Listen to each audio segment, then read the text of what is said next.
Quiet on the floor, please. Quiet on the floor, please. Quiet on the floor, please. Ladies and gentlemen, at this time, please place all electronic devices to vibrate. Madam Majority Leader. Good afternoon and welcome to the 1:30 p.m. stated meeting of January 30th, 2024. I am Majority Leader Amanda Farias, and I'd like to thank you for joining us. If you would like to follow along, the agenda for today's meeting is posted on our website.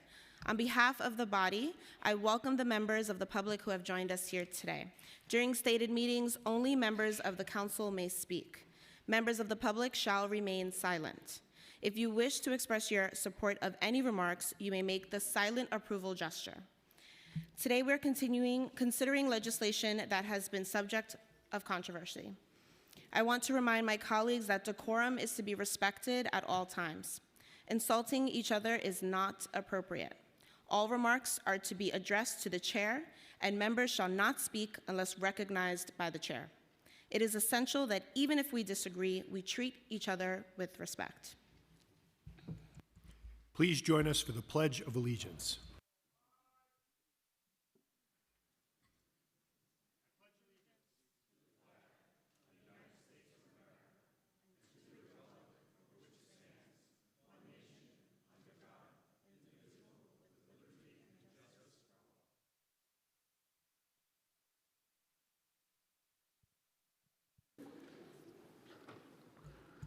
Roll call.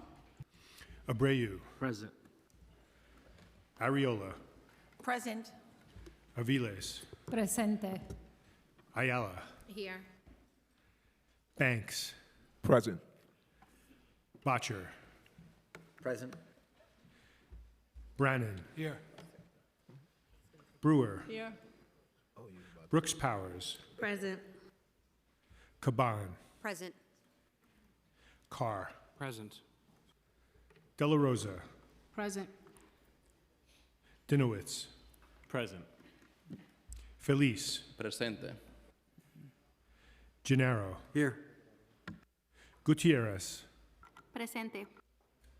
Hanif. Here. Hanks. Present. Holden. Here. Hudson. Present. Joseph. Present. Krishnan. Here. Lee. Here. Lewis. Present. Marmorato. Present. Marte. Present. Mealy. Present. Menon. Here. Moya. Here. Narcisse. Present. Nurse. Osei. Present. Palladino. Present.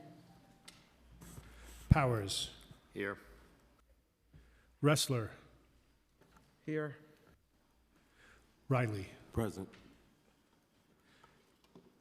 Rivera. Present. Salam. Present. Salamanca. Present. Sanchez. Presente. Shulman. Here. Stevens. Here. Ung. Present. Vernikoff. Present. Williams. I'm here. Juan. Present. Yeager. Here. Zhuang. Here. Borelli. Present. Farias. Present. Speaker Adams. Present. Invocation. None. Adoption of minutes. None. Messages and papers from the mayor. None. Communication from city, county, and borough offices. None. Petitions and communications. None. Land use call-ups. None. Thank you. We will now have communication from Speaker Adrian Adams. Thank you, Madam Majority Leader, and good afternoon, everyone. Before we begin, I want to acknowledge the passing of my friend and former council member Paul Vallone. Paul served in this legislative body from 2014 to 2021, and he continued his public service as Deputy Commissioner of the New York City Department of Veterans Services over the past 2 years. Paul stood here in these chambers with me as I was sworn in just a few weeks ago to start this session. He was a beloved colleague and a well-respected leader in Queens and New York City. His contributions have benefited countless New Yorkers and will continue to have an impact for generations. Most importantly, Paul was kind-hearted, compassionate, and caring, and we will never forget him.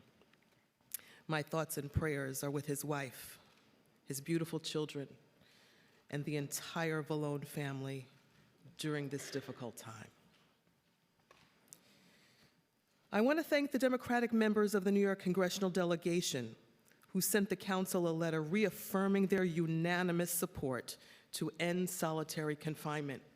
House Democrat leader Hakeem Jeffries, Congressman Adriano Espaillat, Congressman Gregory Meeks, Congresswoman Alexandra Ocasio-Cortez, Congresswoman Nydia Velasquez, Congresswoman Grace Meng, Congresswoman Yvette Clarke, Congressman Jamal Bowman, Congressman Jerry Nadler, Congressman Richie Torres, and Congressman Dan Goldman.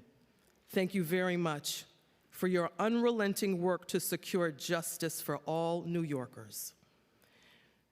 Now I'd like to take a moment to acknowledge the families of those who have been killed by the NYPD, who recently sent the mayor and the council a letter in support of the How Many Stops Act.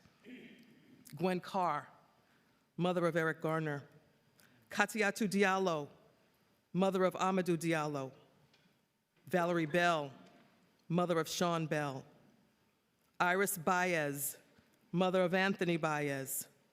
Mercy Baez, cousin of Anthony Baez.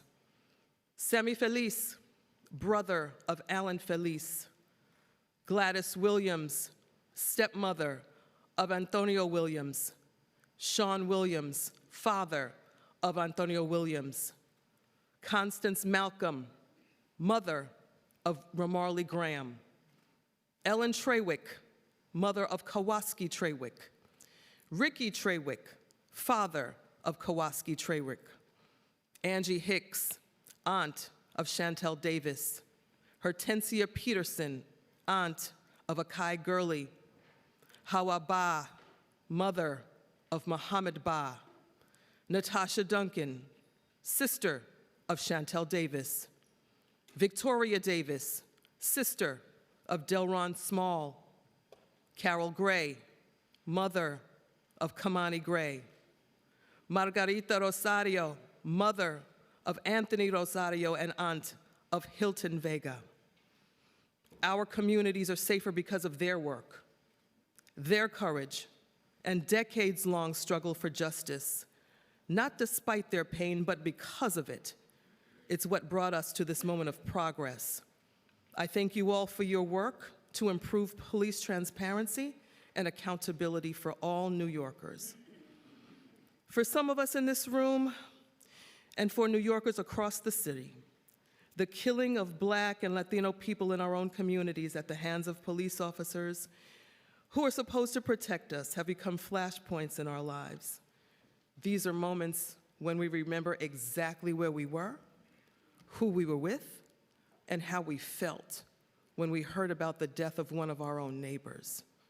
For me and my community in Southeast Queens, it was certainly the killing of Sean Bell, not too far from where I live and the district I now represent.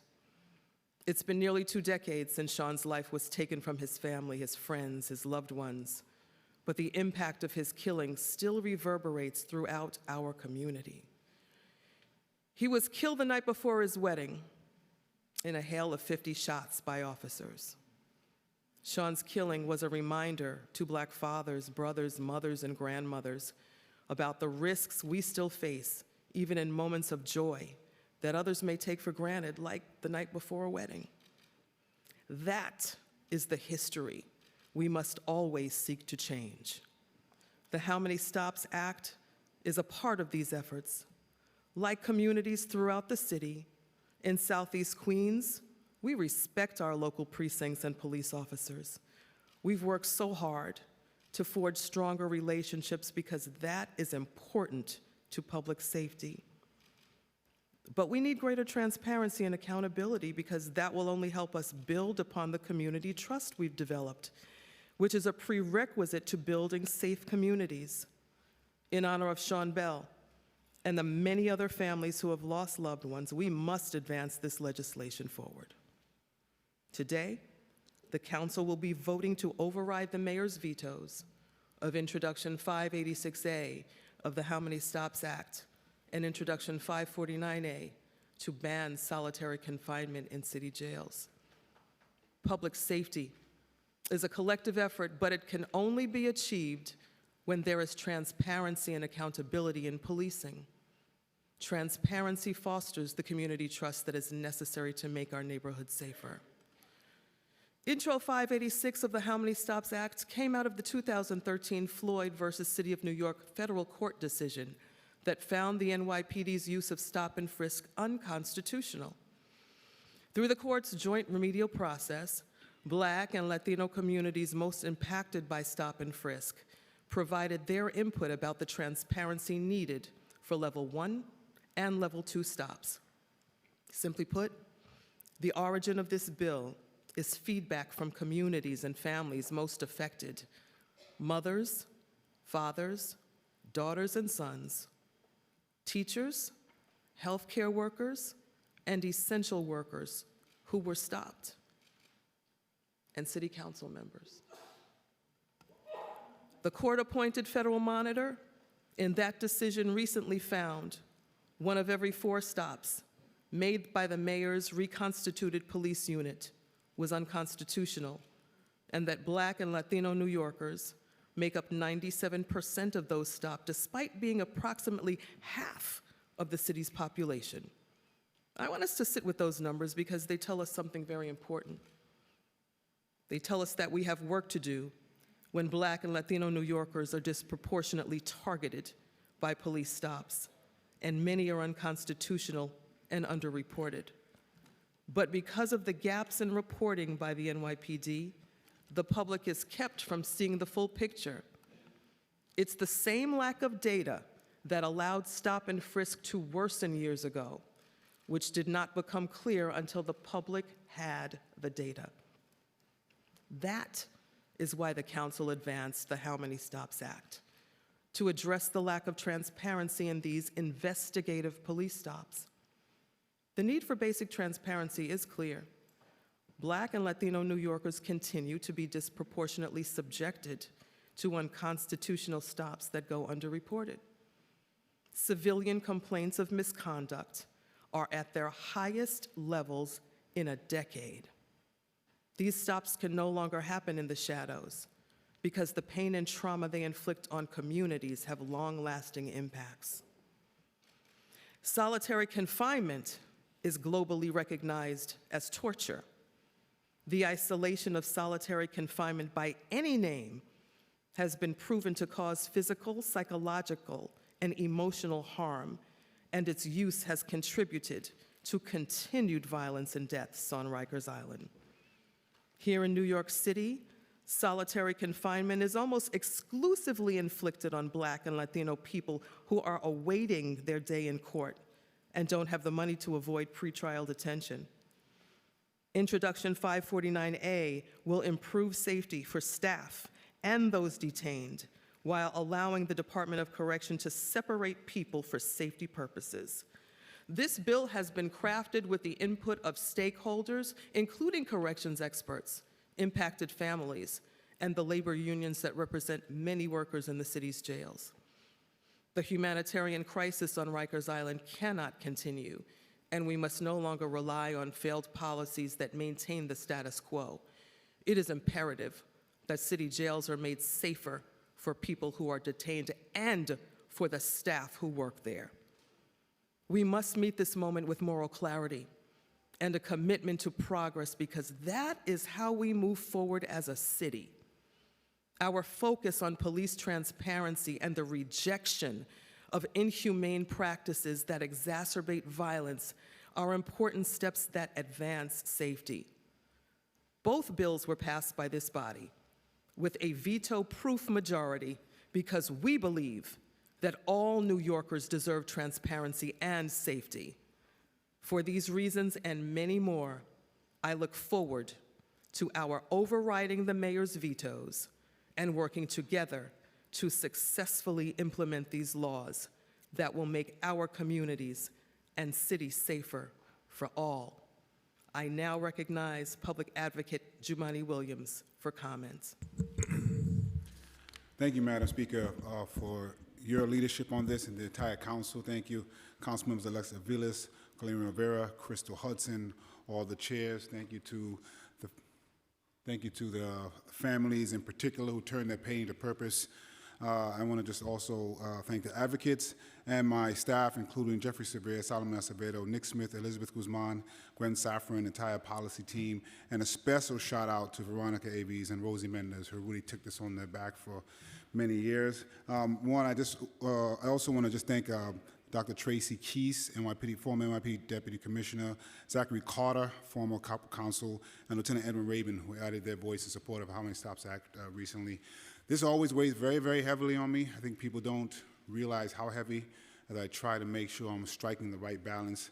I was concerned many, many times about the Community Safety Act and all the things that were being said then, and we were proven correct after many years, and I believe we will be proven correct again. I do want to, just in case folks haven't seen an example of what we have been asking people to do. Madam Speaker, you appear to be a black woman between the ages of 20 and 65. This is a level 1 stop. From a 911 call, it did not raise to another level stop. However many seconds that took, that is the information we are asking. I assume will be even quicker once the drop-down menus are there and once people are used to it. This does not have to be done at the moment of a stop. Police officers do not have to stop what they're doing. If it doesn't make sense to do so, there's also the opportunity to do it at the end of the tour when they are already tagging videos. Unfortunately, there's been so much information about paperwork and officers not being able to do their job. There is much fear in the city, and there's much concern with police officers who are hearing they have to do so much additional work.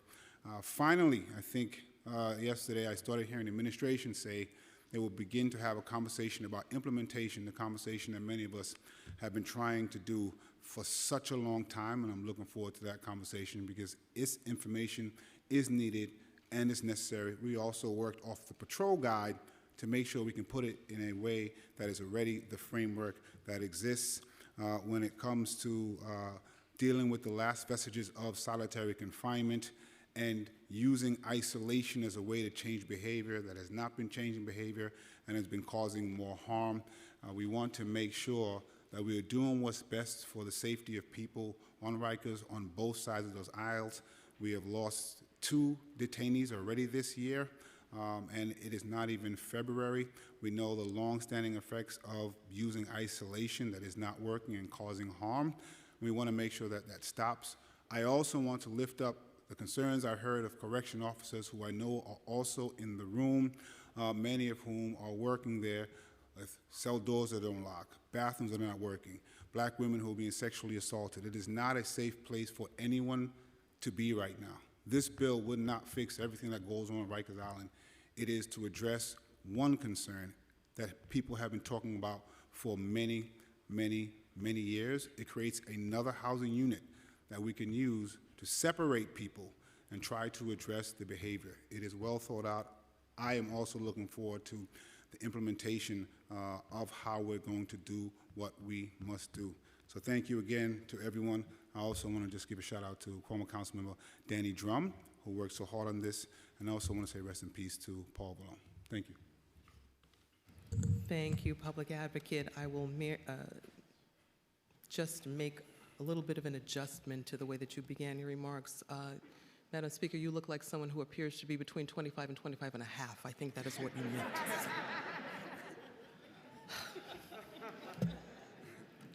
Thank you, Public Advocate. Thank you. My deepest and sincerest apologies. Thank you so much. I now turn it back over to our Majority Leader. Thank you, Speaker Adams. We will now move into discussion of general orders. And I'd like to call on my colleague, Councilmember Kalman Yeager.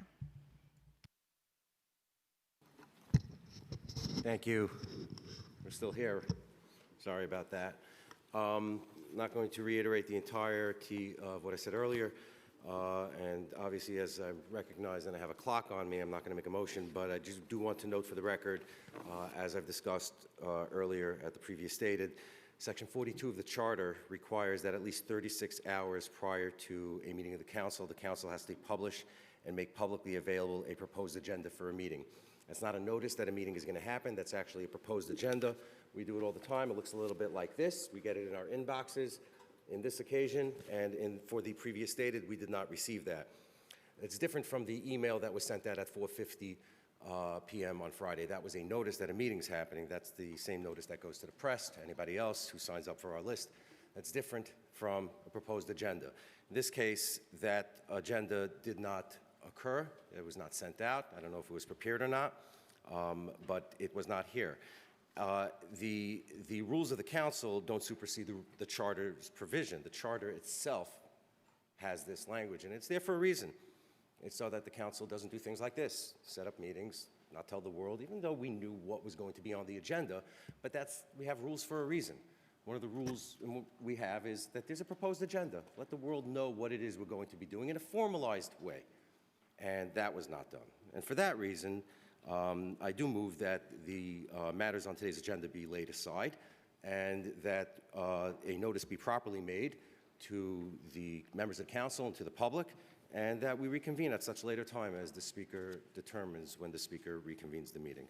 Thank you very much. Oh, in addition, since I have the floor, and why not, let's not do this again, to the extent that my motion is denied, as I expect it will be, I move to separate the questions on the general orders calendar and to decouple them. Thank you.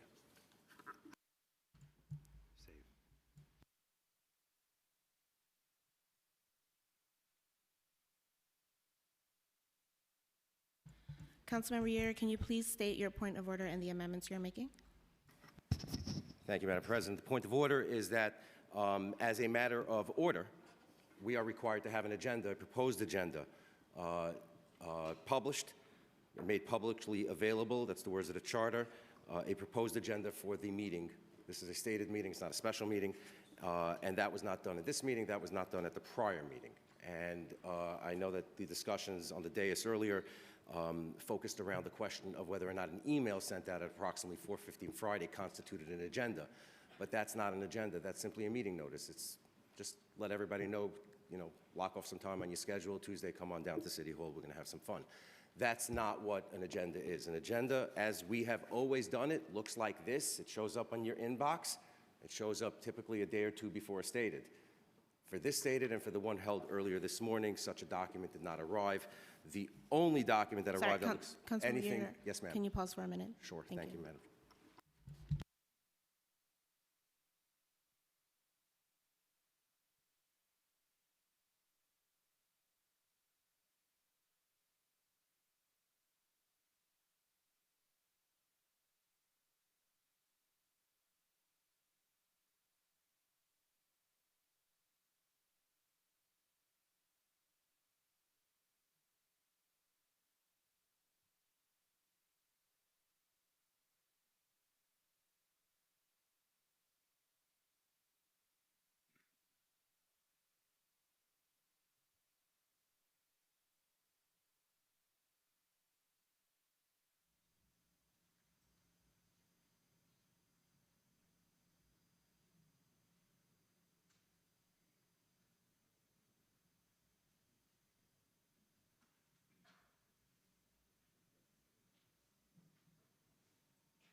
Madam President, I can provide additional clarity if it seems to be unclear. I see this in Not needed, conversation. please hold. Okay.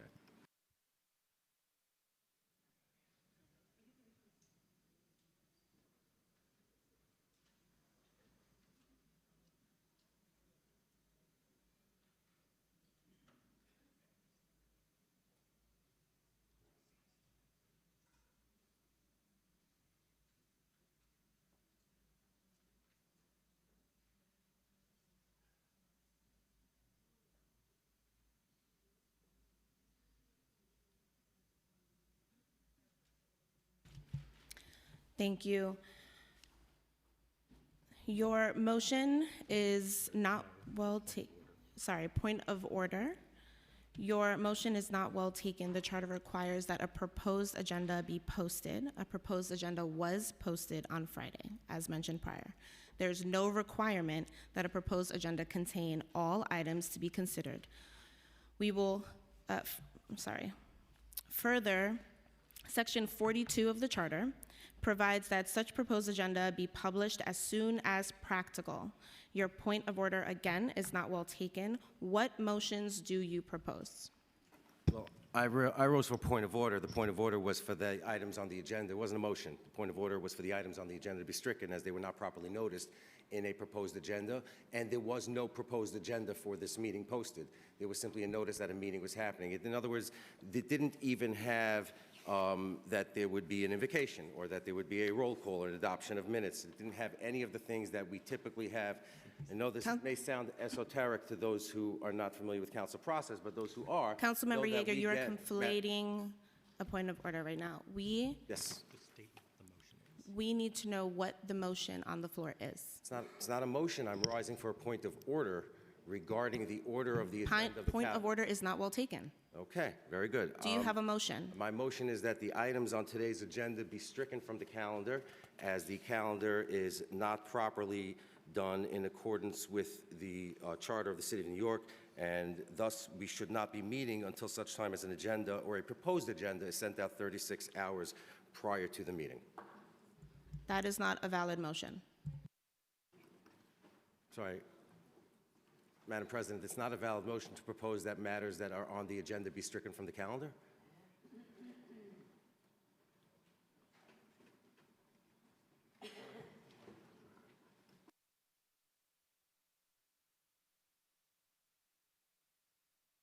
Sorry, let me use the words laid aside.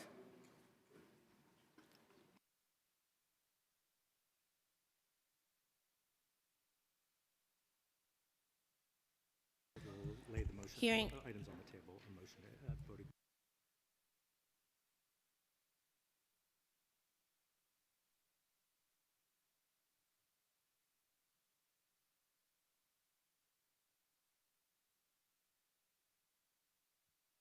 Will allow us to move forward.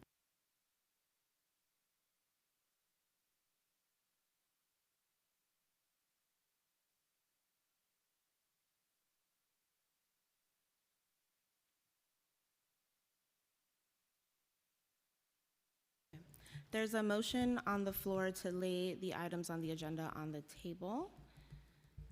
And you want-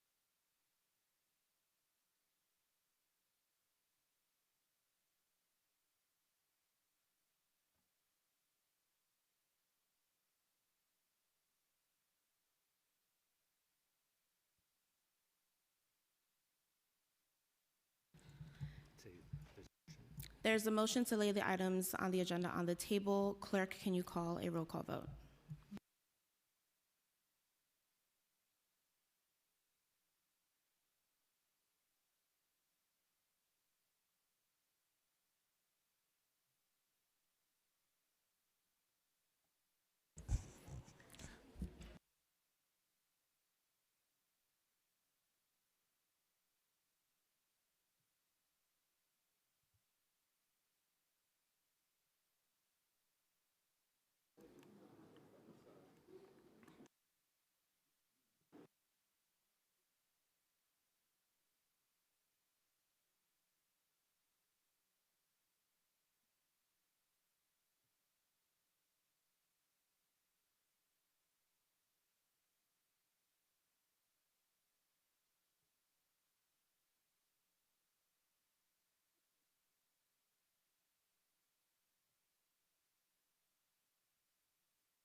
Okay, folks. There was a motion on the floor from Councilmember Yeager to lay the items on the table. And a vote is to lay the items aside. A no vote is to proceed with the general order calendar. We can now call for a roll call vote. Abreu. No. Ariola. Aye. Aviles. No. Ayala. No. Banks. No. Botcher. No. Brennan. Nope. Brewer. No. Brooks Powers. Nope. Caban. No. Carr. Aye. De La Rosa. No. Dinowitz. No. Feliz. No. Gennaro. No. Gutierrez. No. Hanif. Nope. Hanks. No. Holden. Aye. Hudson. No. Joseph. No. Krishnan. No. Lee. No. Lewis. No. Marmarato. Aye. Marte. No. Mealy. No. Menon. No. Moya. No. Thank you. Narcisse. No. Nurse. Jose. No. Palladino. Aye. Powers. No. Wrestler. No. Riley. No. Rivera. No. Salam. No. Salamanca. No. Thank you. Sanchez. No. Schulman. No. Stevens. Nope. Ong. No. Vernikov. Yes. Williams. No. Juan. No. Yeager. Aye. Zhuang. Aye. Borelli. Farias. No. Speaker Adams. No.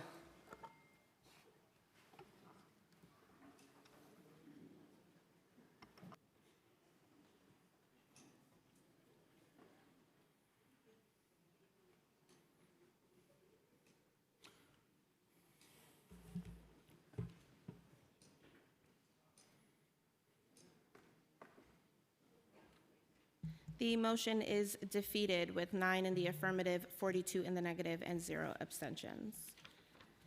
Councilmember Yeager. Madam President, I request pursuant to Rule 9.6 of the Rules of the Council that the general orders calendar be decoupled and that each matter be voted on separately today.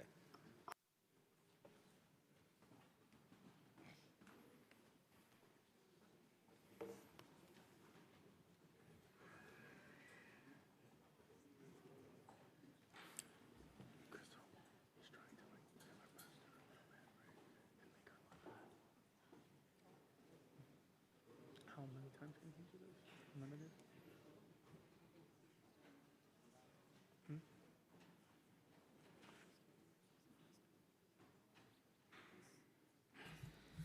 Okay. There is a motion on the floor to decouple Intro 549A and Intro 586A as separate questions. All those in favor say aye.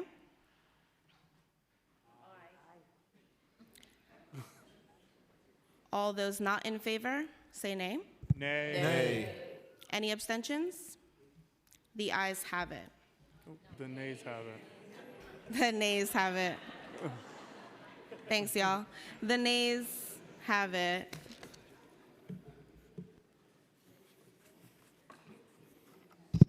Madam President, how you doing? I rise for... We get paid for a full day here. Madam President, I rise for a point of parliamentary inquiry. Thank you, Mr. Parliamentarian. How you doing?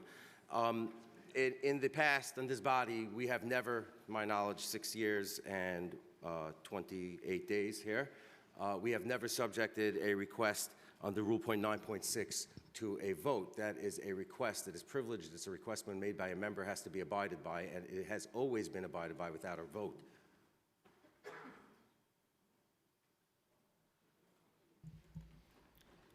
We'll be holding 1 second.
Thank you.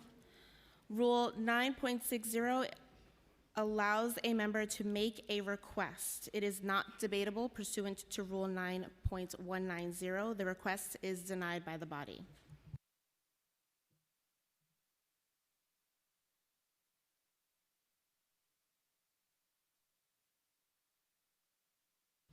Report of special committees. None. Reports of standing committees. Report of the Committee on Criminal Justice, Intro 549A, solitary confinement. Coupled on general orders. M12, Mayor's veto message. Coupled to be filed. Report of the Committee on Public Safety, Intro 586A, How Many Stops Act. Coupled on general ordered. M13, Mayor's veto message. Coupled to be filed.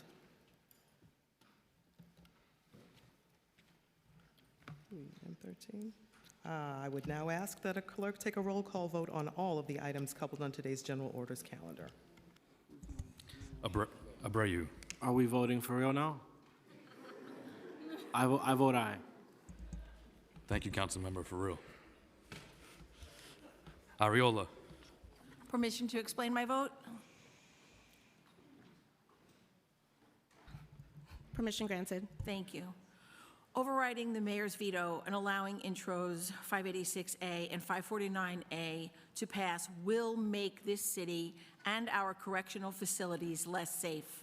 I've spoken with numerous current and retired members of law enforcement about this subject, and the response was virtually all of them have been the same. Intro 586 will needlessly tie down our already overstretched police department, and Intro 549 will remove one of the last remaining tools that our corrections officers have to enforce rules within their facilities. Both of these things equate to less safety. Less safety for the average New Yorker on the street, less safety for our corrections officers and staff, and less safety from other inmates who can now be attacked at will with no repercussions or too low of a repercussion available to deter their assailants. I'm proudly voting no on this override, and I implore my colleagues in the City Council to do the same. The public safety of our entire city is at risk, and right now, this is an opportunity to prevent unnecessary injury or loss of life, losses which could be easily avoided if we vote down this override and allow our law enforcement to do their jobs as effectively as they possibly can. Thank you for the time. I vote no. Aviles. I vote aye. Permission to explain my vote. Permission granted. I'm proud to have co-primed Intro 586A, a component of the How Many Stops Act aimed to deliver more transparency to our communities. I want to extend my sincere thanks to Speaker Adams for holding firm in her commitment to not only passing this legislation, but now delivering this veto. I want to also acknowledge the families who have lost loved ones to police violence, who have worked tirelessly to get this legislation passed, but again, to assert their commitment to justice by standing with all of us today as we override this veto. Another round of thank yous goes to those who have turned their publicly lived trauma into concerted effort for reform and accountability. This legislation we are talking about today is a baseline level of transparency that New Yorkers deserve, quite frankly, from any city agency.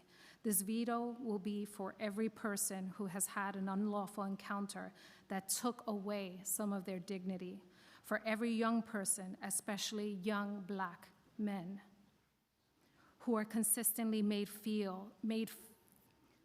to feel like a suspect rather than a scholar, for every person who experienced violence and harm for stops that were never recorded, for all of those who lost their life. My sincere hope is that this veto will move us closer to ending the need for the dreadful talk, where families of color have to have with their children to save their lives. Racially biased and unlawful stops are an ongoing problem that we must address with intentionality.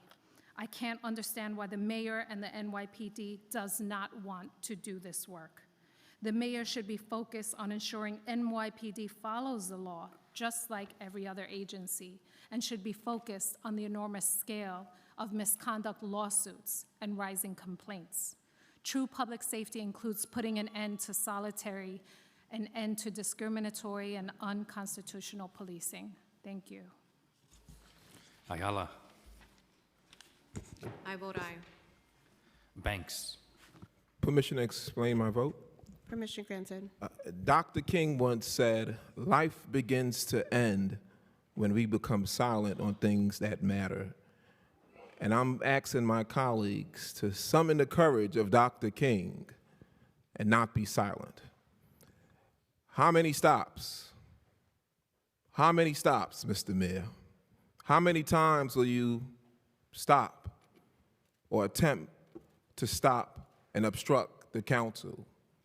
How many times?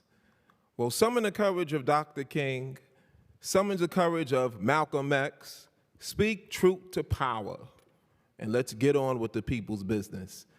This is a body, a co-equal branch of government, and I think, and I know for sure, that the folks that sent me to represent them from the 42nd Councilmanic District didn't send me here to be silent. So I refuse to be silent. I'm standing up for transparency, I'm standing up for accountability, and I'm voting to override this mayor. Botcher. Aye or no? Brennan. Aye. Brewer. Aye. Brooks. Powers. Permission to explain my vote. Permission granted. For the last several weeks, I've witnessed unfortunate spreading of disinformation around two bills. And I asked the question, why? Why would we want to continue to divide communities in a time when we must be united? I represent District 31, which I always say represents the best of New York City, which is its diversity. We have Black, brown, Asian, we have one of the most vibrant Jewish communities, and we live side by side. The language that continues to be portrayed in the media has been wildly inaccurate. This past weekend, I joined my colleague, Councilmember Williams, for a ride-along in the 105th Precinct, where I got to spend time with my commanding officer and our foot patrol and other officers. And a lot of what's been shared is just not true. There is no paperwork. The only paperwork that's being filled out is when there's an arrest. The officers fill out each night reports either on their phones or on the computer. Each night when they are about to get off, they go into the precinct and they tag their device. Most officers turn on their device at a level 1 because they do not know if it's going to escalate to a level 2 or 3. That means this information is already being tagged. We want to work with the administration to implement this as seamlessly as possible because the police officers are the ones protecting our community. Many of them are our brothers and our sisters, and we know them too. We cannot continue to alienate this council, this body, with our community. And so we have to do better. And with that, I vote aye on these pieces of legislation to override the veto. Thank you. Caban. Permission to explain my vote. Permission granted. Thank you. First off, I just want to shout out and give flowers to the Jails Action Coalition, who has worked for over a decade to get this work done. I want to honor all those who have suffered in solitary confinement in New York City jails, or who live in fear that a low-level police stop may quickly escalate to extreme danger. These conditions are oppressive and inhumane, and they make all New Yorkers less safe. To all those who have fought to win these vital protections, I vote to override these vetoes in your honor. A todos aquellos que han luchado para obtener estas protecciones vitales, voto en su honor. Second, let me say that the mayor's disrespect for this council and our speaker is shameful. He vetoes our legislation, and then when we override his veto, he simply refuses to meet his obligation to implement the law. He pretends to negotiate budget restorations and then unilaterally imposes new cuts. He has proven that he cannot be trusted. This city deserves so much better. El alcalde ha demostrado que no se puede confiar en él. Nuestra ciudad merece mucho mejor. And lastly, I want to thank you, Madam Speaker, Public Advocate Williams, Chairs Nurse and Salam, and the rest of the body for your undaunted fortitude in the face of such disrespect. New York will be a safer, more just city because of what we are doing here today. So thank you, and I proudly vote aye on all. Carr. Permission to explain my vote? Permission granted. Thank you. I'll be opposing the overrides today because I believe that the enactment of these two bills will have the effect of making the uniform and non-uniform personnel of some of our agencies, as well as members of the public, less safe. The bill with respect to punitive segregation is mistaken because there's only so many options that our corrections officers and staff have to maintain order and discipline in a city jail. Unlike our police, who, when they address a problem, have the ability to take someone out of that situation and bring them to a jail to await punishment and trial, that option has already been utilized by those who are in the jail awaiting trial. And so having punitive segregation is an important disciplinary tool to ensure that we have order in our city jails. And that is why I'm opposing this particular piece of legislation. And with respect to Intro 586A, I think we've come a long way since I first came here to this body as a staffer in 2014. At that time, progressive leaders of this body were pushing for civilianization of positions in the NYPD in order to get our uniformed personnel off of desks, out of desks, and out of the precincts and into the streets doing real police work. And now we seem to be undoing that good work by placing an undue administrative burden on our officers that will be taking their attention away from their jobs and creating a perverse incentive not to engage in the basic encounters that further investigations, which makes all of us less safe. And so for those reasons, I'm opposing both of these bills today, and I vote no on all. Thank you. De La Rosa. Permission to explain my vote? Permission granted. Thank you so much. First of all, I want to thank Madam Speaker and our colleagues, our public advocate, for their brave leadership today. I want to say a few words in Spanish because I think it is important as we highlight the diversity of our city that our communities understand what is at stake today. El 97% de las detenciones realizadas por la nueva unidad de la Policía de Nueva York, constituida por este alcalde, fueron personas negras o latinas. Una de cada 4 detenciones son consideradas inconstitucionales. Una y otra vez somos testigos de neoyorquinos negros y latinos que son objeto de un sistema discriminatorio. Una comunidad como la mía, hay un largo historial de brutalidad. Desde las protestas de Washington Heights en el 1992, exigiendo justicia después de que un oficial mató a un inmigrante dominicano, José Kiko García, hasta el 2019, cuando mi constituyente, Allen Feliz, fue dejado a morir de manera inhumana y sin dignidad en las calles después de recibir un disparo durante una parada en su vehículo, hemos estado exigiendo cambios. Hoy ese trabajo continúa. With agencies given that much power, taxpayer funding and responsibility, we hold them to a higher standard and should be able to hold them accountable when necessary, not to weaken the checks and balances built to ensure that our city runs smoothly. This is not the first time in our city's history that the police have been vehemently against accountability measures, but accountability measures are far overdue for those sworn to protect all New Yorkers. The way we build stronger ties is by bringing sunlight and transparency, which is what we will do here today. On solitary, I simply want to say that I am proud to vote to ban on solitary confinement. I was proud to vote as a member of the state legislature to undo this torture in state jails, and today I am proud to vote in honor of those who have lost their lives in our New York City jails. Torture, by any other name, is still torture. And evoking Dr. King, we all know that the time is always right to do the right thing, and the time is now. I vote aye. Dinowitz. Permission to explain my vote? Permission granted. Thank you, Madam Majority Leader. You know, our job as council members is to provide oversight of all of our city agencies, and that includes the NYPD. And transparency is one of the tools we have to do that. I'll be honest, when I first heard about this bill, I was very concerned about administrative burdens. Then I read the bill. And then I read the NYPD patrol guide, and I spoke with our officers. Our officers right now without the bill are already going back to their stations after their tours, docking their body-worn camera footage and tagging level 1 and 2 encounters. And in many cases, they are logging the apparent race and gender of the people they encounter. This work is already being done.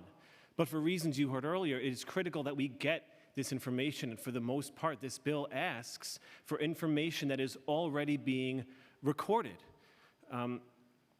But I am sympathetic to any concerns about administrative burden. I went on the mayor's ride-along this Saturday night, and the officers were sharing with us all of the paperwork they had to do. And one of the officers said, you know, in some instances we fill out 2, 3 documents for a single incident. And in those documents are duplicative information. In some instances, they're writing by hand information, then going back to the station and transcribing those handwritten notes to a computer. One officer shared with me that as recently as 2012, he was using a typewriter. And for those of you who don't know what a typewriter is, just Google it. I mean, the point is, I think all of us, or myself especially, want to make sure our officers are on the street doing the work that they signed up to do, and that is to keep us safe, to prevent crime, to fight crime, to solve crime, not back at the station doing paperwork. This bill does not significantly add to their administrative tasks, but if we want to take that seriously, if the administration took seriously the administrative tasks, they should conduct an audit, and we should all as a council take that seriously and work together, this bill or any of the other paperwork they do, to ensure it's as streamlined as possible so that they're on the streets keeping us safe. I vote aye on both bills. Feliz. Permission to explain my vote? Permission granted. Thank you, Majority Leader. I vote aye on the override. As a young Latino from the Bronx, I know very well the importance of police transparency and accountability.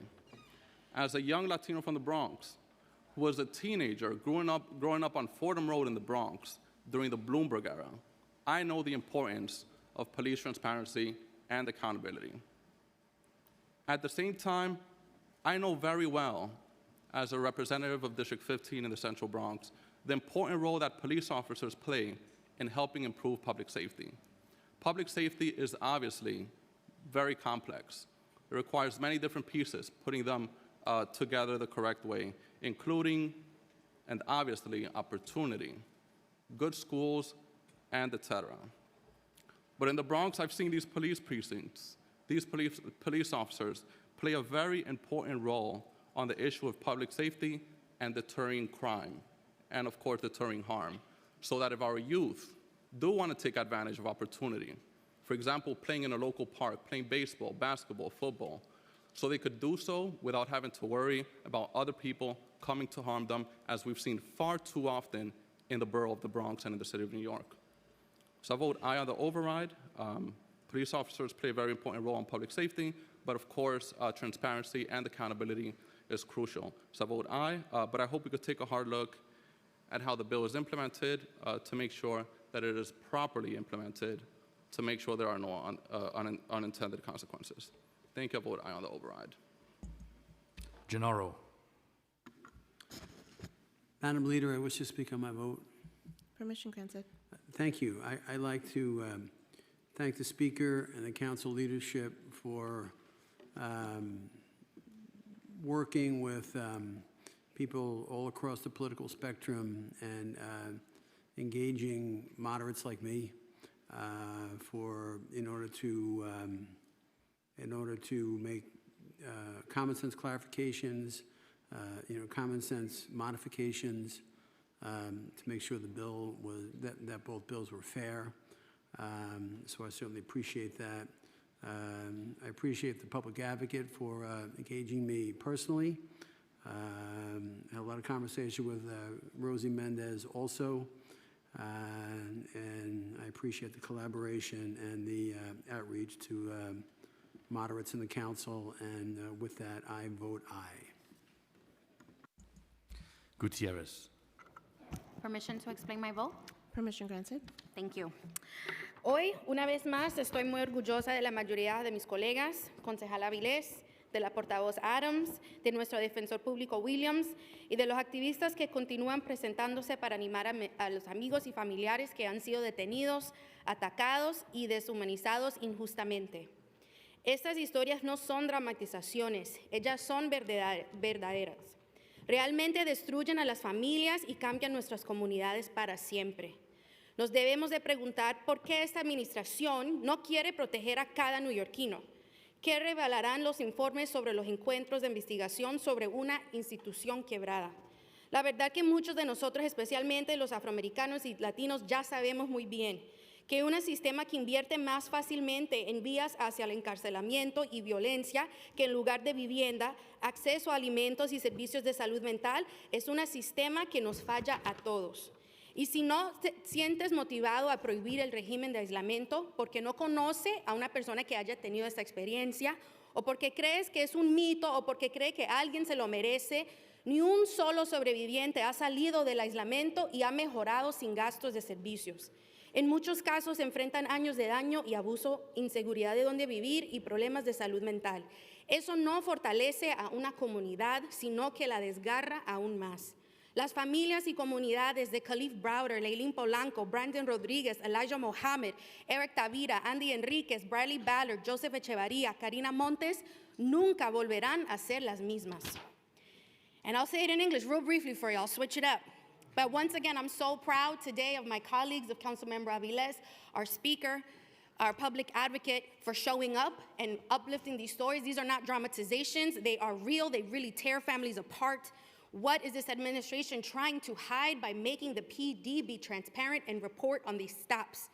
The truth that many of us that look like me and many of my colleagues already know is that a system that will more readily invest in the carceral system than housing, than food access, than mental health is a broken system, is a broken institution, and is breaking our communities apart. And for all of the names that I mentioned in my Spanish remarks, I once again recognize all of you as survivors, as Councilmember, please advocates, cast your vote. and I vote aye on the override. Thank you. Hanif. Permission to explain my vote. Permission granted. নির্জন কারাবাস হলো নির্যাতন। এটি Brandon Rodriguez, লেইলিন Polanco, খলিফ ব্রাউডার এবং আরও নিউইয়র্কবাসীকে হত্যা করেছে। জনগণকে সঠিক তথ্য দেয়া এটা পুলিশের কাজ। ব্ল্যাক এবং ব্রাউন নিউইয়র্কবাসীদের অন্যায়ভাবে থামানোর এনওয়াইপিডির দীর্ঘ ইতিহাস। এই জন্য স্বচ্ছতা বৃদ্ধির প্রয়োজন। আমি একটি বৈচিত্র্যময় এবং প্রতিনিধিত্বকারী কাউন্সিলের সাথে দাঁড়াতে পেরে গর্বিত, যেটি ব্যাপকভাবে বিশ্বাস করে যে জেলে মানবিক পরিস্থিতি এবং নিরাপত্তার স্বার্থে পুলিশি জবাবদিহিমূলক ব্যবস্থা জননিরাপত্তার জন্য অপরিহার্য. I emphatically vote aye to override the mayor's misguided vetoes of both Intro 549 and Intro 586. I thank Speaker Adams, Public Advocate Williams, Criminal Justice Chair Nurse, Public Safety Chair Salam, and the Jails Action Coalition, CPR, all directly impacted New Yorkers for their clear and principled leadership on these critical bills. As co-chair of the Progressive Caucus, I'm proud that our membership has championed these bills as core priorities of our legislative agenda. Solitary confinement is torture. It causes people to physically and mentally deteriorate and exacerbates violence. The council must do more to end senseless deaths in our jails. Regarding Intro 586, the NYPD must provide the public with basic data on who it stops and why. Doing so is not a distraction from police work. It is police work. The NYPD's long history of disproportionately stopping Black and brown New Yorkers necessitates increased transparency. With these vetoes, Mayor Adams has shown that his regressive policy positions align with Republicans, COBA, and the PBA.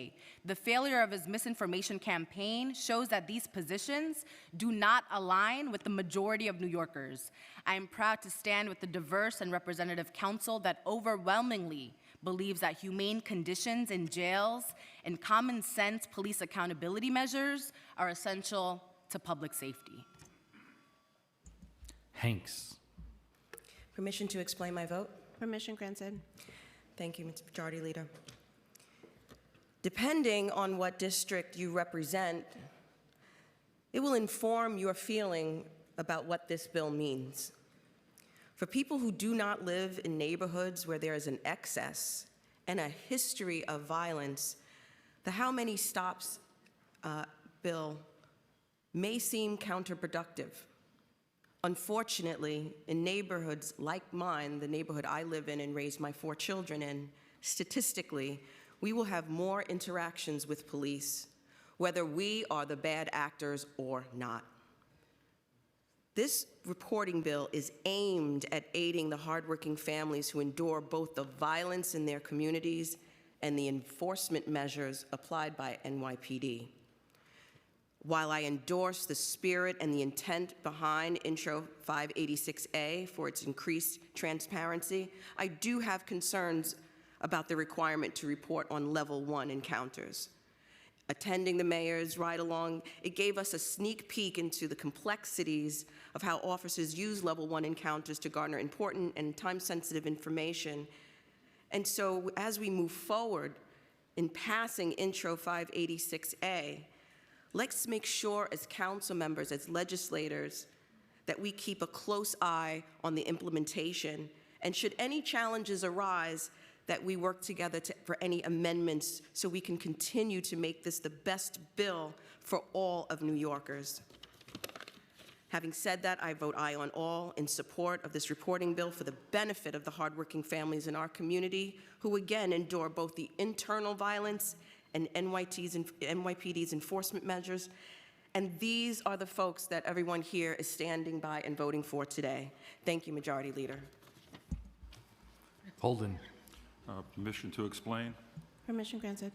I'm going to vote no on the override and just going to go over a couple of things. First, we're asking fewer police officers to do a lot more. That makes no sense. That's no sense whatsoever. And the most mundane stops, we're asking them to report on. It's not even a stop, first of all, level 1. It's an encounter, and they're asking questions. Did you witness this? Did you see something? Did you see that person harass that person? That's what we're asking. So we want reports if the police officer stopped 10 people or at least questioned 10 people, asked them, did they witness something, and all 10 say no, they still have to report. That makes no sense whatsoever. That'll delay critical response. Stands to reason. If police are filling out, whether you want to call it paperwork or digital work, they're still going to have to answer questions, and on the level 1, up to 11 questions. And some could be complicated, like what happened? You have to describe what happened. So this, again, is going to tie the hands of the police officers, which is the intent here. This is the intent, to tie the officers' hands even further. Again, critical response, seconds count. You will see the critical response time go up, which will cost lives. You will see the response time in general go up. People will complain. Your constituents will complain. They don't care about mundane level 1 encounters. They care about critical response. So that's key here. And on the punitive seg, by the way, it's not called solitary confinement. We haven't had that in the city of New York for 10 years. But everybody says that, but nobody listens. If it's punitive seg, it's a reason. That's why the Federal Monitor disagrees with the body here, saying, you know what? We need it as a tool to keep our correctional officers safe. So again, let's start looking at common sense bills, and really, we're shooting ourselves in the foot on the 586, because that will, again, cost lives, you'll see, in critical response. Hudson. Permission to explain my vote? Permission granted. Thank you so much. If solitary confinement doesn't exist, then we should have no problem overriding the veto and setting it into law. Just one point. Another point I'd like to make is that NYPD data from 2022 shows that out of 15,102 recorded stops, almost 90% of all stops were Black and Latinx folks. Specifically, 59% were Black and 30% were Latinx. 65% of them resulted in no arrest and no summons, and that is exactly why we need the How Many Stops Act. The passage of this legislative package, and Intro 586 in particular, will bolster the civil liberties of New Yorkers across the 5 boroughs and help cultivate a stronger relationship between the NYPD and our communities, one predicated on trust and integrity. This bill will provide the public and lawmakers alike with a complete and honest accounting of the way the police interact with our neighbors, helping us target and address the ugly vestiges of stop and frisk policing that are once again appearing in the communities we represent. I'm proud to be a part of this council, to have cast my vote for this historic package. It is an aye on both, and I look forward to ensuring that these laws are implemented and upheld faithfully. And I'd like to thank the Speaker, this body, and the families, the many, many families of the victims of police violence that have to share their stories over and over again. And to my council members, to my colleagues, to our one colleague, Councilmember Salam, who has himself experienced solitary confinement, to my colleagues who have family members who have experienced solitary confinement, thank you for sharing your stories. Thank you. Joseph. Permission to explain my vote? Permission granted. Thank you. I am a council member from Brooklyn, also the chair and committee on education in the council. But more importantly, I am a mother of 4 Black young men. The real life experiences of everyday New Yorkers are why we are here today. And as a mom, dealt with my son being stopped by New York NYPD. My son was racially profiled and questioned. But what I know for certain is that my story is too familiar around the city. As an educator in our public school system for over 2 decades, I know the trauma of our youth face after horrific encounters with law enforcement does not go away. More than ever, transparency and accountability is needed, especially for young Black and brown New Yorkers who've been victims of racial profiling. The How Many Stop Act is about accountability and transparency, and if the Adams administration says they believe in that, the How Many Stop Act should not be an issue. Instead, Mayor Adams is simply misleading the public, but this council remained committed to honest dialogue about policies that can make us safer. When we have public safety data, it will make New Yorkers and their communities much safer. We owe it to New Yorkers, especially those who have been impacted by the most, to stand on the right and truthful side of history. The moment is now for us to deliver for New Yorkers who have been forgotten far too long. And this council remained firm in standing up for what is right. Today, I stand for my students and my 4 boys in Flatbush. So I vote aye on all. Krishnan. I vote aye. Thank you, Speaker Adams, for your leadership. Lee. I'm sorry, my Korean is not good enough, so I can't translate what I'm about to say into Korean, but kudos, shout out. Sorry, parents. I just wanted to say I vote aye on all and look forward to working with our colleagues on the council and the admin to ensure a very transparent implementation that will benefit all of our communities. Thank you. Lewis. Permission to explain my vote? Permission granted. Thank you, Madam Majority Leader. The How Many Stops Act went from being a bill about transparency and accountability to a public spectacle, about our lack or ability to lead, negotiate, and compromise on legislative matters to address existing public safety policies that impact Black and brown people, particularly men, our sons, cousins, uncles, fathers, guardians, and so on. Therefore, I'm not shocked by the pushback, because historically in this city, there's a notion that Black and brown men are better at being statistics and incarcerated. I am not shocked by the fear-mongering and fragmented information being shared with my Jewish constituents and AAPI constituents and communities in Flatbush and in Midwood, and the fragmented messaging in the press. It's clear that we have different opinions, and that's okay. But what concerns me is the fact that we are being asked to retain an existing system that lacks transparency. This is extremely problematic. NYPD is a necessary force. It is a group of practitioners to provide public safety services to New Yorkers. And our goal is not to deter them from being and doing their jobs. As we understand, NYPD response times are critical. That's why 586A provides an implementation process that can be designed to ensure NYPD personnel have the time to conduct every part of their job. That includes reporting. I want to acknowledge the mothers and family members that have lost loved ones to police violence in my district. Natasha Duncan, Carol Gray, who was the mother of Kamani Gray, and the family of Dwayne June. Thank you, Madam Speaker, for your leadership throughout this process. I know it was not easy, as well as you, Public Advocate, and Councilmember Hudson, Councilmember Aviles. I saw you on every news station. Thank you for your leadership. I look forward to the administration working with you, Madam Speaker, to ensure this is done the right way. I vote aye on all. Thank you. Mamarato. Permission to explain my vote? Permission granted. Thank you. While recognizing the importance of law enforcement transparency, today I will be casting my vote against overriding the mayor's veto of how many stop acts. While I value the intention behind the bill, my concern lie in operational challenges and the need to strike a balance between public disclosure and safeguarding sensitive information.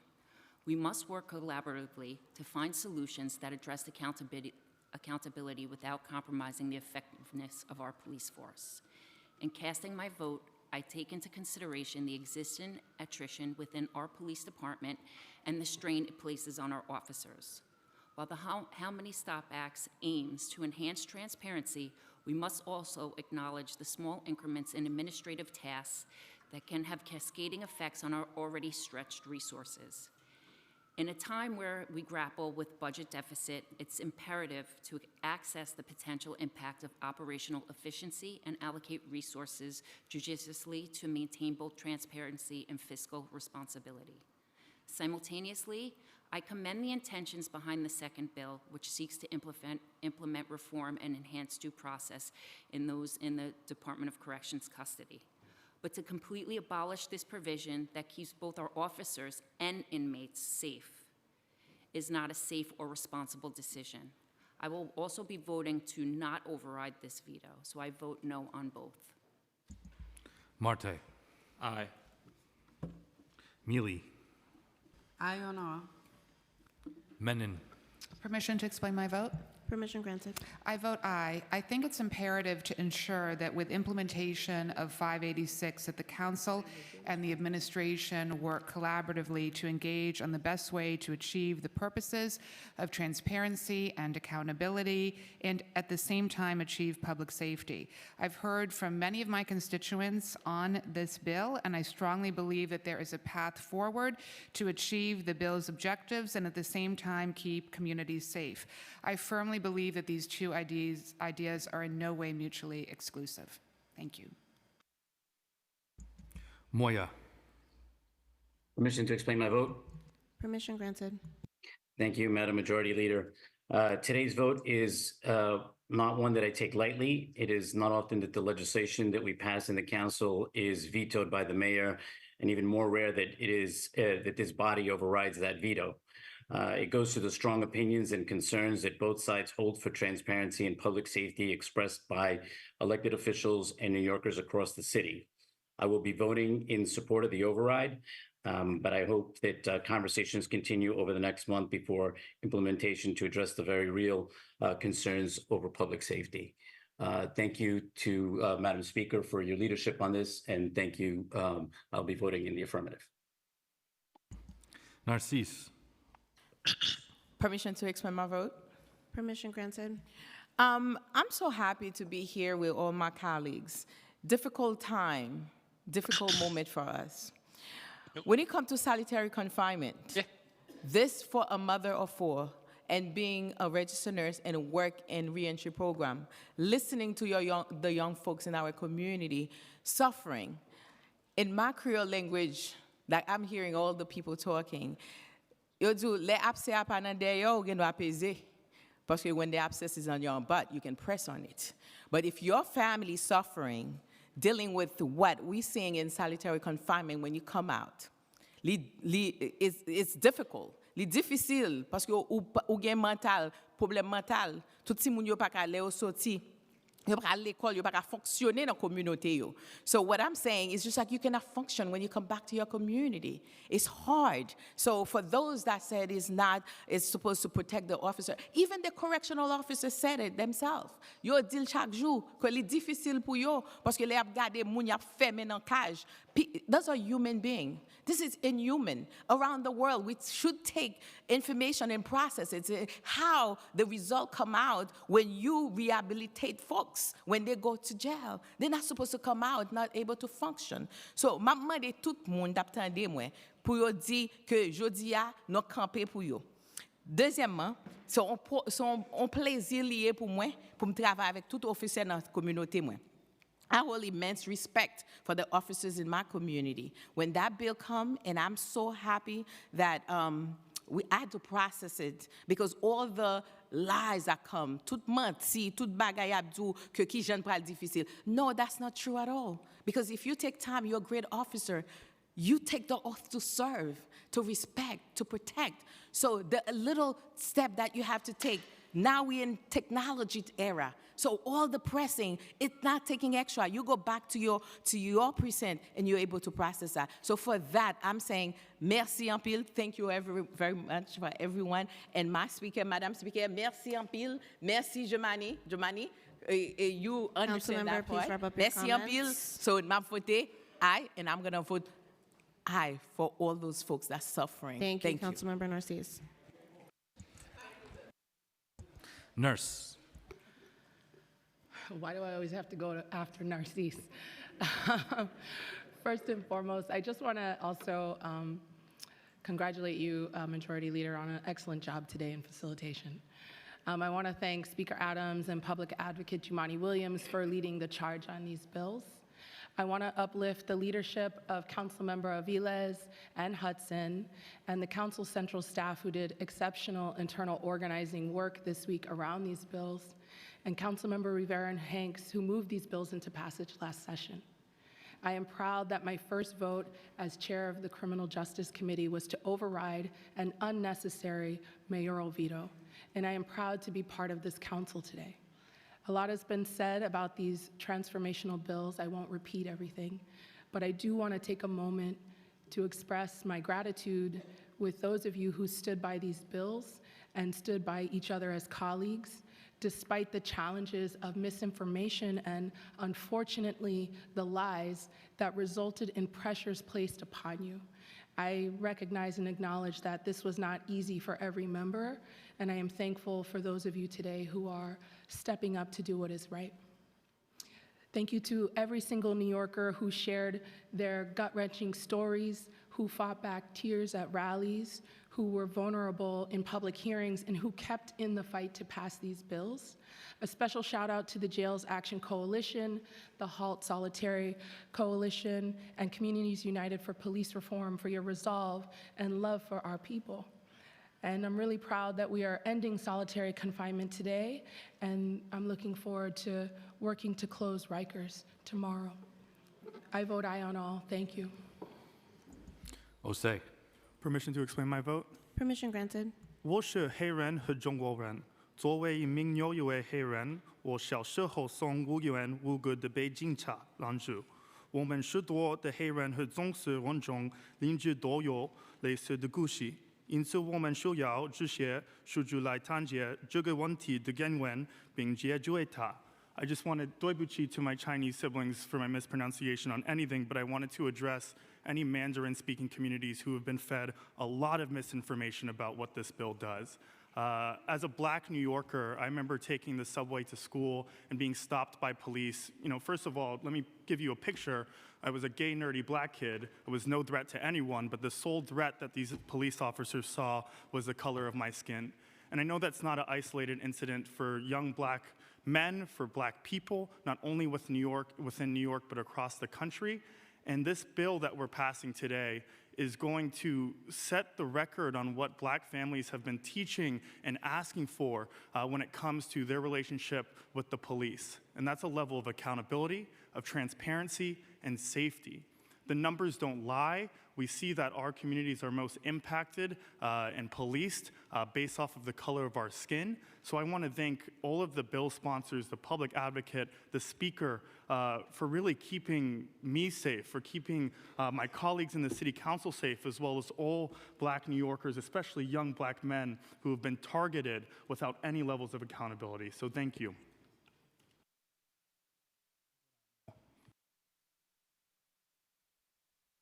I vote aye on all. Thank you. Palladino. Permission to explain my vote. Permission granted. This is a very sad, sad day. It's a sad day because it's no longer about the issue of 586 and 549. What it's become is a racial issue. It's really terrible. We're talking here about division. It's constant division. Division is not what's going to bring us together. I sit here as a 69-year-old white woman. My mother worked in a factory making buttonholes. She watched her son at 15 years old get arrested for stealing a car. He was then sentenced upstate New York at 16. We were told he went away to college. My brother was then arrested again because he was a drug addict. And he was in Rikers Island for 3 years. He got out in 1974. He served in solitary confinement. I don't wear anything on my sleeve because I have dignity and I have respect for my mother and what we come from. Please don't make this a racial issue. It's not.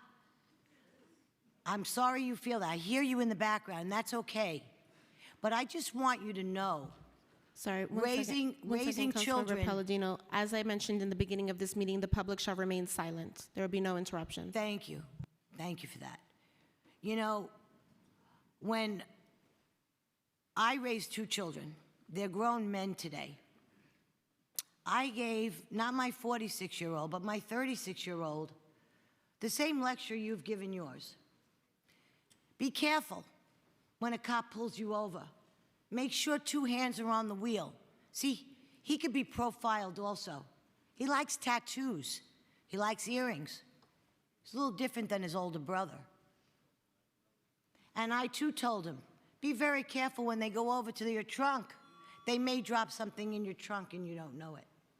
So it's not like I'm blind in any way, shape, or form to that fact that there's good and there's bad. I never judge a person by their color. I never judge a person by their religion. Councilmember, please wrap up your point and cast your vote. And then I just want to say, in saying all of what I just said, the reason behind my vote is because I understand the importance today more than ever. I don't like profiling, but there is a certain amount of things that are happening here today that doesn't involve transparency at all. It's just about color. Councilmember, and please, it cast your should vote. not be. So I vote no. I want this veto to stick. Thank you very much, everybody. Powers. I vote aye, and I'll let others speak on that. Thank you. Ressler.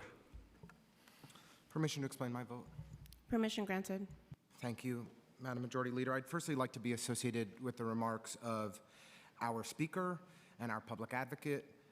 Thank you both for your moral clarity and leadership and courage. The people of New York City are indebted to each of you and to the extraordinary campaigns that have fought over many years during many mayoralities and many speakerships to get us to the point today when we are overriding the vetoes of Mayor Adams. I have been deeply disturbed by his misinformation campaign. And I am deeply disturbed by some of the comments that I've heard on the floor today. I have news that I'd like to share. Racism exists. While less than 50% of the people in New York City are black or Latino, 97% of the people who face level 1 stops are black and Latino. About 90% of the people on Rikers Island are black and Latino. This is urgent. This is necessary. The reforms that we are putting into law today will bring greater oversight and accountability to the NYPD, and it will end torture in our jails. I am proud, deeply proud, to vote aye. Riley. Permission to explain my vote? Permission granted. I gotta get up for this one. So, I gotta apologize to my staff who prepared remarkable remarks for me today, but I always get inspired when I'm in here from hearing messages on the floor. So I'm just gonna say this really clear. We didn't make this a race thing. This is a race thing. This is what we have to deal with on a daily basis. And I'm speaking to you as a black man who still has to deal with this on a daily basis. We didn't make this a race thing.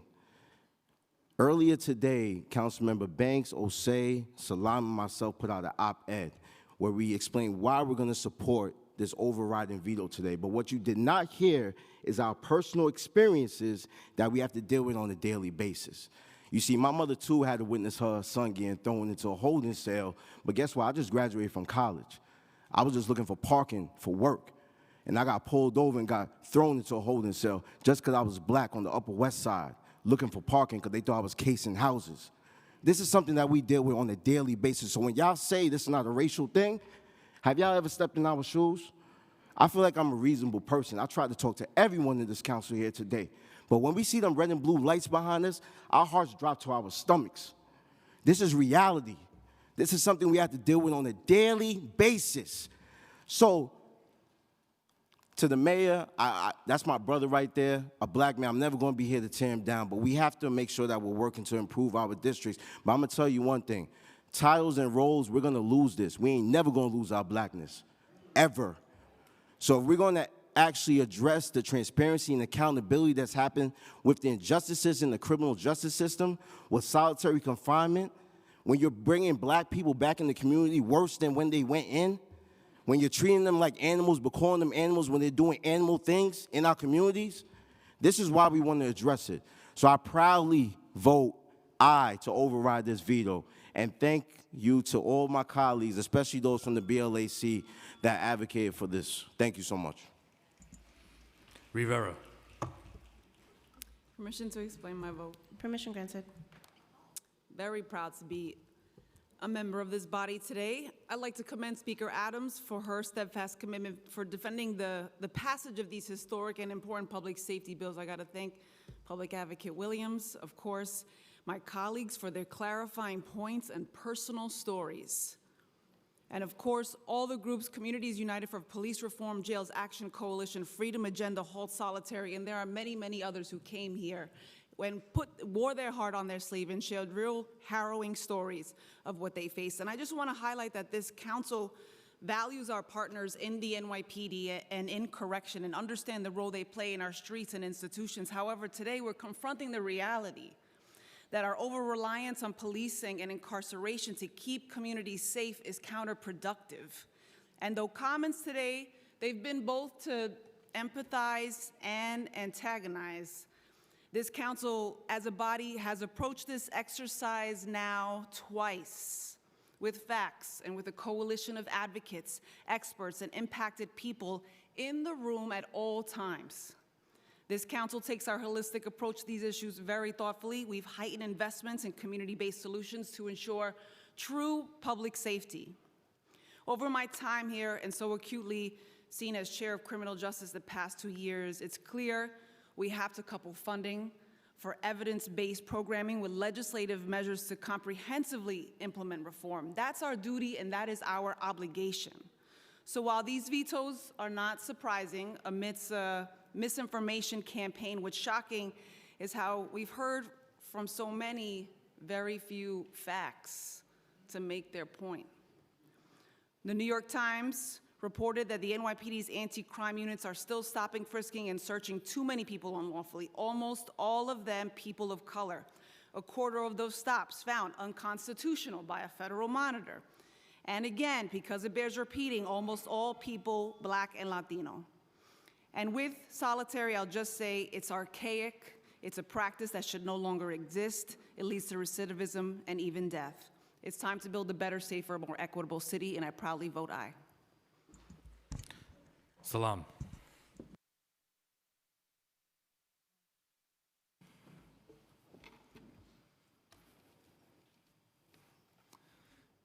Permission to explain my vote. Permission granted. Today, I do not plan to step down, but rather to step up. I vote aye because today, the New York City Council is fighting for the implementation of 2 bills that would bring generational change in our criminal justice system. Firstly, Intro 586A, also known as the How Many Stops Acts.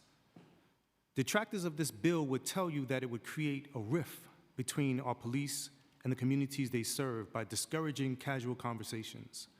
According to the Patrol Guide published by NYPD, and language in this current bill, casual conversations that build trust are encouraged. Your hellos and goodbyes and requests for directions are all the very casual conversations that build trust.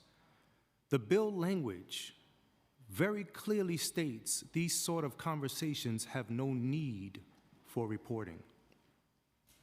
Only investigative conversations tied to the possibility of crime are required to be reported. If these laws were in place in 1989,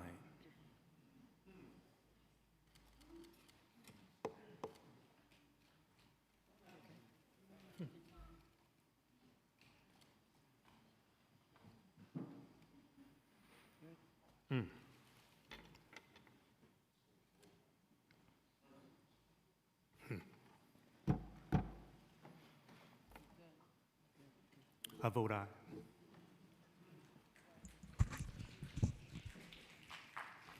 Salamanca. Aye or no? Sanchez. Permission to explain my vote. Permission granted. La señora Jean en mi comunidad lo dijo bien. Nuestra comunidad quiere que se respeten nuestros derechos humanos y constitucionales y queremos la seguridad. Merecemos ambos. Y al afirmar las introducciones 586 y 549, tomamos un paso a lograrlo. Crecí en el Bronx durante un punto más alto de las detenciones policiales en la ciudad de Nueva York. Cada familiar masculino en mi vida había sido detenido por la policía al menos una vez, incluso en mi presencia. Experiencias traumáticas. Hay familias en mi distrito cuyas relaciones con la policía de Nueva York se ven irreemplazablemente dañadas por el trauma de paradas inconstitucionales, por el vacío de un miembro de la familia que nunca regresará, como la familia de Anthony Baez y Alan Feliz, quienes han abogado tan fuertemente por estas leyes. Hay también vecinos que se han unido a la fuerza policial, antiguos compañeros míos, escolares y familiares que ahora componen el creciente liderazgo de la fuerza, llamados a servir porque en verdad creen que la policía puede hacer mejor. De hecho, los dominicanos encabezan el grupo de identidad más rápido creciendo dentro de la fuerza de la policía de Nueva York. Como concejal, yo represento a todas estas perspectivas y al final todos queremos lo mismo: la transparencia y la confianza, la mejoría de la relación entre la comunidad y los policías. La única manera de lograrlo es con recuento completo. ¿Cuántas detenciones? ¿Quién fue detenido? ¿Por qué? ¿Y fue constitucional? Por todo esto, voto sí en todo. I vote aye on all because my community and all New Yorkers deserve public servants who strive for better. Schulman. Permission to explain my vote? Permission granted. Before I say what I want to say, I want to thank my colleagues who shared their personal experiences today. I know it wasn't easy, and it was and I'm sure it was difficult, so I want to thank you. The first tenet of government is to make people feel safe, and I've always been a proponent of public safety and supportive of the NYPD, especially around strengthening community policing. I also understand the need for accountability and transparency and want to acknowledge the Speaker for her fierce advocacy around this.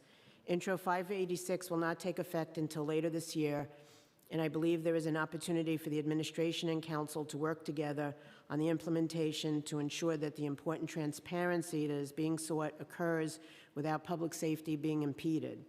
This past weekend, I joined other council colleagues in a ride-along with the NYPD and learned that separate from Intro 586, police officers are inundated with other paperwork, as was mentioned by my colleague, Councilmember Dinowitz, that all of us should be looking to address on how to digitize so our officers spend more time on the streets keeping us safe. And I want to say that some of that is internal to the NYPD, but a lot of it is cross-systems. The officers I spoke to said that sometimes their systems don't link up with the DA's offices, and that's something that has to be fixed, and I am making a commitment to work with people to do that. And with that, I vote aye on all. Stevens. Permission to explain my vote? Permission granted.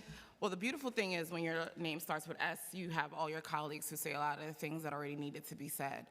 So I do want to be associated with the remarks of my good friend and colleague, Kevin Riley, who, as people were saying their remarks, really got emotional because the things that are being said sometimes hits home. Like myself, I want to reiterate, racism does exist. We can pretend that it doesn't, but it's easier when it's not you who are being victimized.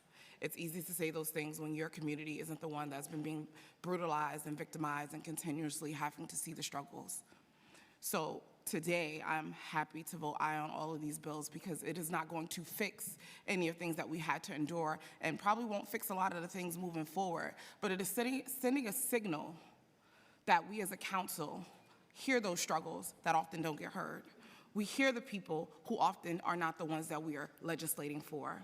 It sends a signal that we understand our communities. It sends a signal to the police department that this is not against you, or to the corrections, this is not against you. This is about making sure everyone is safe. It's about making sure that we all feel safe. And transparency and accountability is part of that. And I'm really concerned that they're going so hard to not have transparency. That's what we should be thinking about. Why is it that they don't want these numbers recorded? Because the reality is, if after the stop and frisk, and they weren't underreporting level 3s, we wouldn't need to go down to 1.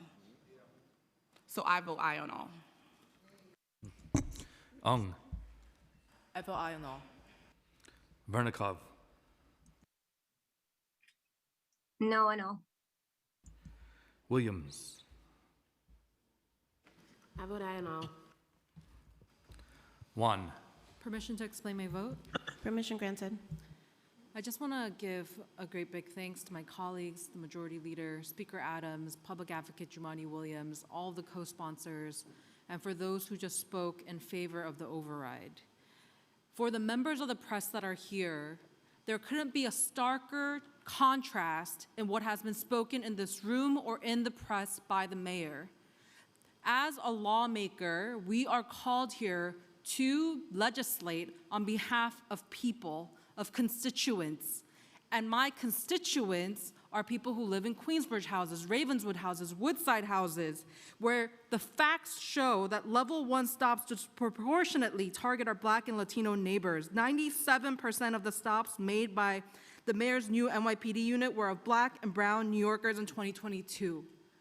It is clear here who came here to make laws for people and who came here to make laws and convenience of the NYPD.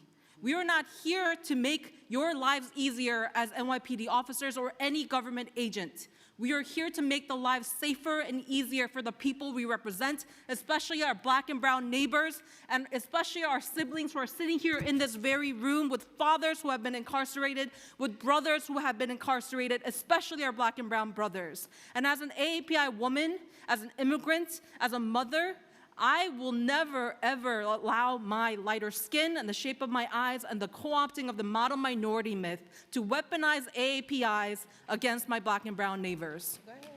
It is not acceptable, and we are going to continue to stand here in solidarity, and I'm proud to vote aye, both to make sure that we end solitary confinement, as well as How Many Stops Act, so that we have transparency and accountability, because I did not come here to make NYPD officers' lives easier. I came here to keep them accountable. Thank you. Yeager. No. Zhuang. No, but I want to explain my vote. Permission granted. I want to thank you, my coworkers here, work on this bill, but for my district, I have been knocked thousands of doors last year. The first priority in my district is the public safety. In my district, people want to support police officers. In my district, one of three people have been experienced hate, and as an Asian, I have been experienced hate crime in my district also. When we talk about lives we lost, we forget to talk about the lives we lost as a police officer. In 2024, December 20th, we lost two fathers, two brothers, Detective Wen Jinlu, who is an Asian, Detective Ramos, who is a Latino. Their life also lost line of duty. No one ever mentioned that. When I have been helped their families ever since, I know how much they went through in their life. No one gave them a chance to fill out their paperwork. Rather than require more paperwork, we should focus on increasing NYPD's budget to hire more police officers, which is a call to action supported by the overwhelming majority of my constituents. Therefore, I'm supporting of the mayor's veto. And also, I want to say that in Chinese. 我作为第一个布鲁克林的华人议员，我要对我的社区负责。我的社区支持警察，我们的首要任务是要给警察更多的资源去做他的工作，而不是把他的手捆绑起来不能工作。我们需要他们的支持，他们的保护，把我们社区的安全搞成第一位。作为2个孩子的母亲，我觉得社会安全是我们最重要的任务。所以谢谢大家，我会投反对票。Thank you. Borelli. I vote no. Farias. The How Many Stops Act does not get in the way of police work, nor it is a hindrance to our safety. Rather, it is an essential part of keeping our communities safe for years to come. I hear consistently from New Yorkers in my district and across all 5 boroughs on how they want good police officers as well as strenuous and objective oversight. I, along with the majority of my colleagues, truly believe this bill satisfies both of those requirements. This is why I will be voting yes today. And in español. La ley de cuentas paradas no interfiere con el trabajo policial ni es un obstáculo para nuestra seguridad, sino que es una parte esencial para mantener seguras a nuestras comunidades en los años venideros. Constantemente escucho a los vecinos de mi distrito y de los 5 condados decir que quieren buenas agentes de policía, así como una supervisión rigurosa y objetiva. Yo, junto con la mayoría de mis colegas, realmente creemos que este proyecto de la ley satisface ambos requisitos. I vote aye on all. Speaker Adams. I vote aye.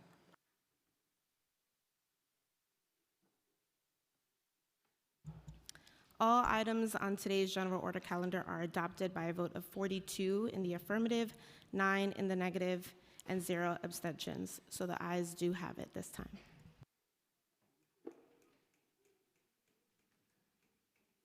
Introduction and reading of bills. None. Thank you. There are no resolutions on today's calendar, so we will now move into general discussion. And I'm calling on my colleague, Councilmember Powers.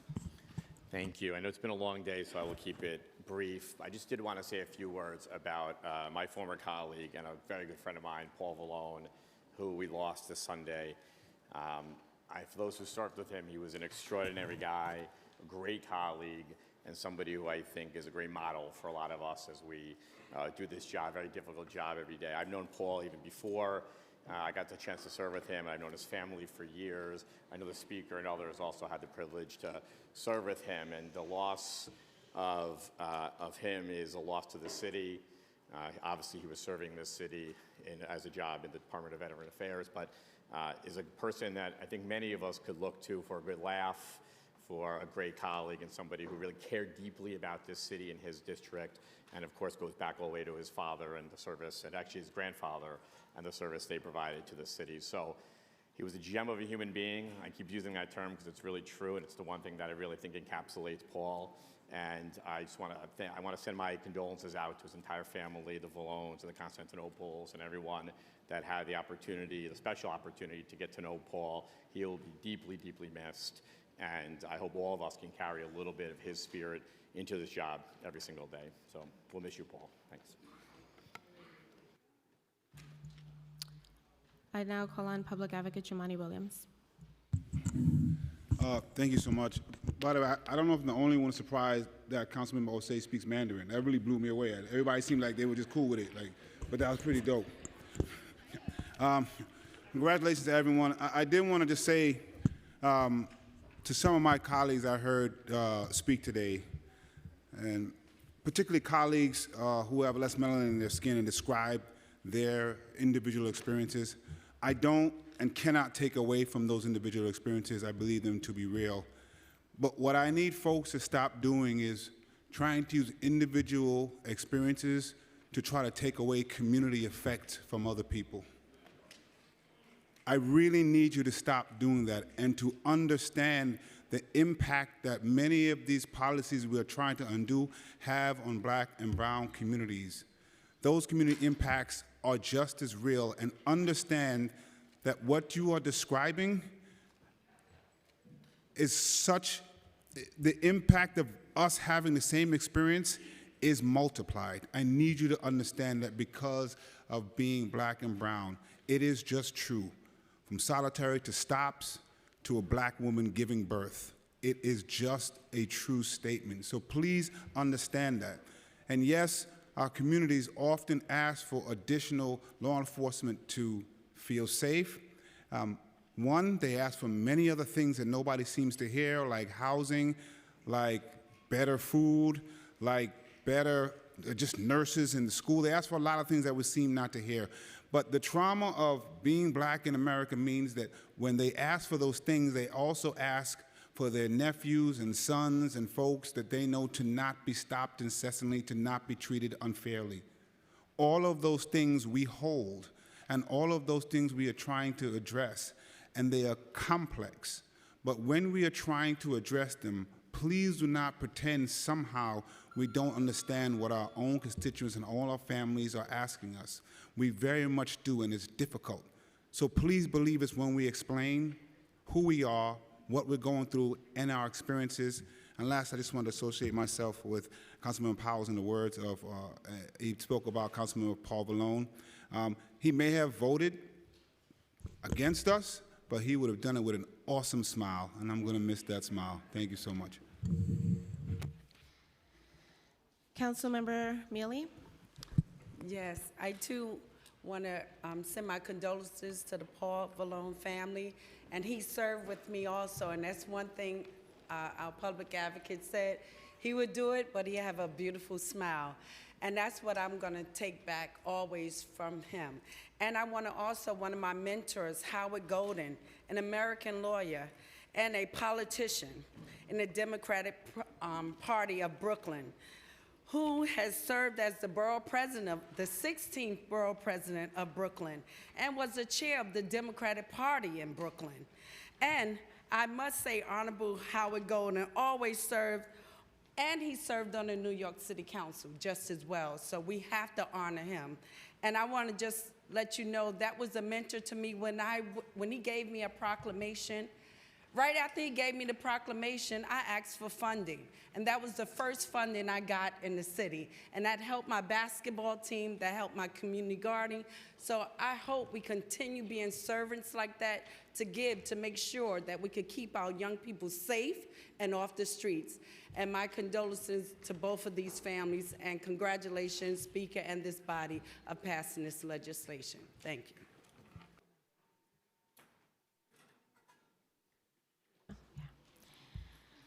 Seeing no one else in line to speak, I'll now call on Speaker Adrian Adams to close today's stated meeting. Thank you, Majority Leader. The 1:30 p.m. stated meeting of January 30th, 2024 is hereby adjourned. Thank you, colleagues.